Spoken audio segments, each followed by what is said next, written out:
Sir පළමු ත්‍රිමාසිකයේදී වයිෆ්ට lift එකක් හදලා දුන්නොත් අවුලන්නේ නැද්ද? අනේ කමන්නේ කොච්චර දෙයක්ද? ගොඩාක් මහත නම් දොඹකරයක් වුණත් කමක් නෑ පුතේ කමන්නේ. පොයකටවත් ඒ ගෑනු කෙනාට පිනක් දහමක් කරගන්න තියෙන chance එක අහුරලා තියෙනවා. ඒකයි මම ඔය පොයට පන්ති කරනට විරුද්ධ. ඔය අහලා ඉතින් මට බණි මට වැඩක් නෑ මගේ ඇඟේ වදින්නේ නෑනේ. උප්පත්ති දෝෂ තියෙන උන් එහෙම තමයි. මේ මොකද උපත් දෝෂ නැත්තම් අම්මා ගැන සංවේදී බවක් එන්න ඕන මේක ඇහෙද්දි. ඒකනේ කිව්වනේ බුදුරජාණන් වහන්සේ ළඟට ගිහිල්ලා උන්වහන්සේ අහනවා ස්වාමීනි භාගතුන් වහන්සේ මේ නැගණිය ගැන මගේ හිතේ සංවේගයක් උපන්න කියනවා. මට උපකාර කරන්න ඕනේ කියලා කියනකොට කියනවා එහෙනම් අඟුලිමාල මෙහෙම කරන්න ඔබ ප්‍රාණඝාතයේ දුන්නේ ඔබේ යතේ ලේ තැවරිලා නැහැ කියන එක සත්‍යයි කියලා සත්‍යක්‍රියාවෙන් සත්‍යානුභවයෙන් සෙත් පතන්න කිව්වා. ඊටතර මහරහතන් වහන්සේ අහනවා ස්වාමීනි භාගතුන් වහන්සේ කොහොමනම් ඒක කරන්නද? මගේ දෑත්වල ලේ තැවරිලා තියෙනවා කිව්වා. අඟුලිමාල ඔබ ආර්ය ජාතිය උපන්දා පටන් ඒ කියන්නේ අරියාය ජාතියාය ජාතෝ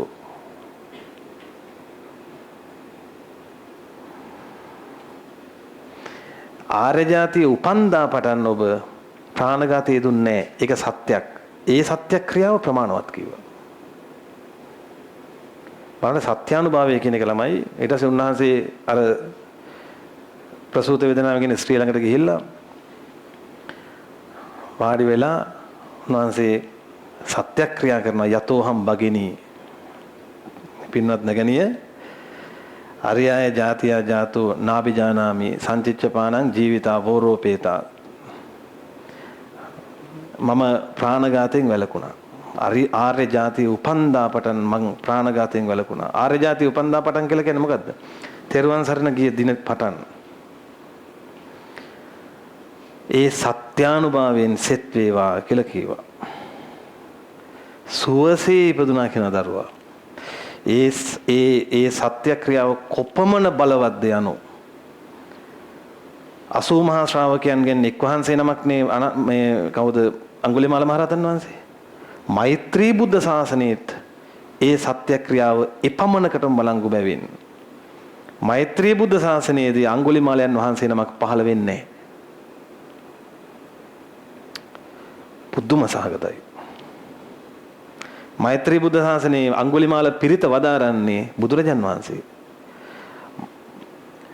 ගෞතම බුදුරජාණන් වහන්සේ ශාසනයේ මෙහෙම ආශ්චර්යමත් භික්ෂුවක් වැඩ හිටියා.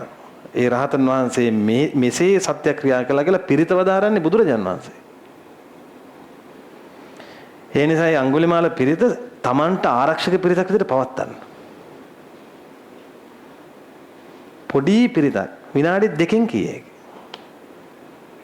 අදටත් ඉන්දියාවේ අන්‍යාගමික කතුන් පවා අන්‍යාගමික ස්ත්‍රීන් පවා අඟුලිමාලයන් වහන්සේ පිරිත වදාළ තැනට එනවා කියනවත් සුවපත් භාවයේ පතා.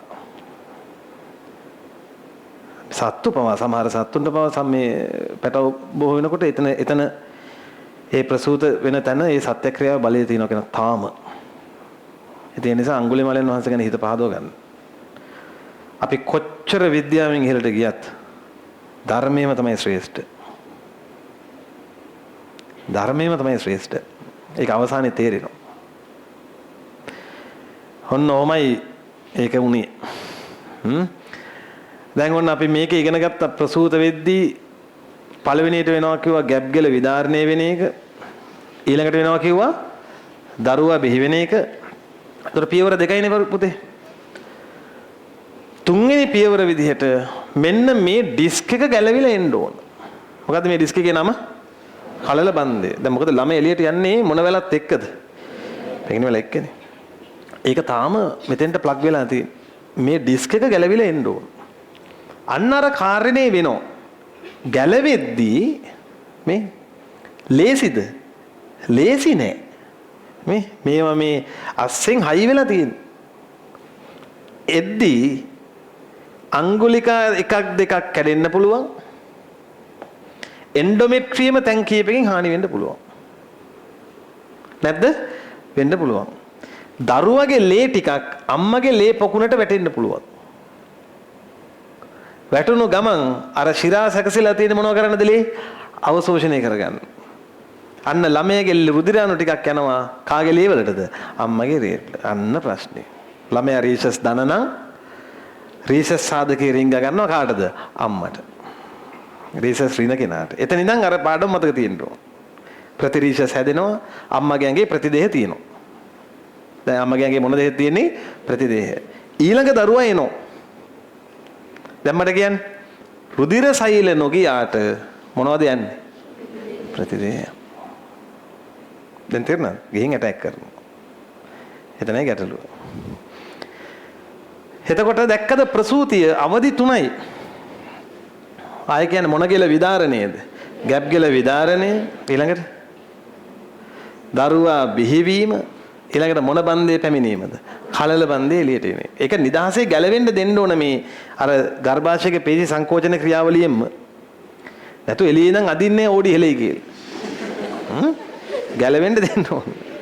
ගර්භාෂ බිත්තිය නැත්තම් තුවාල වෙනවා. නැද්ද? හරි. ඒක මතක තියෙන්න ඕන. දරු ප්‍රසූති ක්‍රියාවලිය, දරු උපත. හොඳයි දරු ප්‍රසූති ක්‍රියාවලිය, දරු උපත. දරු ප්‍රසූතිය ගර්භාෂයේ ඇතිවන දැඩි රිද්මයානුකූල සංකෝචන මාලාවක් මගින් භ්‍රූණය හා කලල බන්දේ පිටතට තල්ලු කිරීමේ ක්‍රියාවලියෙන් ආරම්භ වේ. ඊළඟ ප්‍රසූතිය ආරම්භයේදී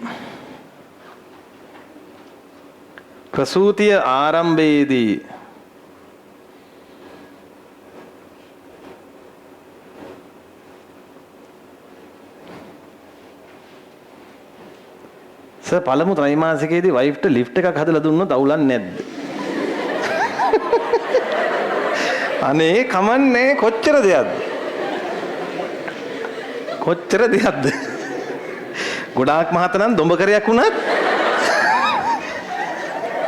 කමක් නෑ පුතේ, කමන්නේ. ප්‍රසූති ආරම්භයේදී ස්ථානීය යාමක